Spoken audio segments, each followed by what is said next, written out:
এখন প্রশ্ন হইলো, এই প্রশ্নগুলো শুধু পিনাকি ভট্টাচার্যের না, এই প্রশ্নগুলো সারা বাংলাদেশের সর্বসাধারণ জনগণের। তো বর্তমান সরকারের কাছে এই প্রশ্নগুলোর উত্তর চাইতেছে পিনাকি ভট্টাচার্য কি বলে এইগুলা। তো সবাই দেখে অবশ্যই শেয়ার করবেন ভিডিওটা। এখন প্রশ্ন হইলো, বাংলাদেশ কি শুধু মধ্যপ্রাচ্য থেকে তেল আনে?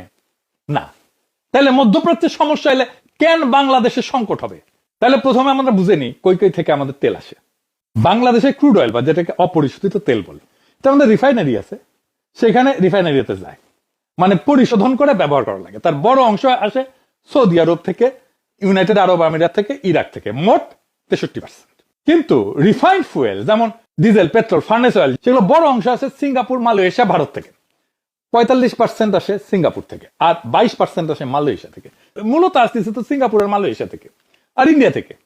ভারত কিন্তু তেল উৎপাদন করে না, সিঙ্গাপুরও করে না, কিন্তু এদের রিফাইনারি আছে, সেখানে অপরিশোধিত তেল আসে, পরিশোধন করে সারা দুনিয়ায় বেচে। ফার্নেস অয়েল মানে যা দিয়ে বিদ্যুৎ কেন্দ্র চলে, কারখানায় যায়, মানে এটা ভারী তেল আর কি, তার 57% আসে সিঙ্গাপুর থেকে, আর 39% আসে মালয়েশিয়া থেকে। শুধুমাত্র সিএনজি আসতো মূলত মধ্যপ্রাচ্য থেকে।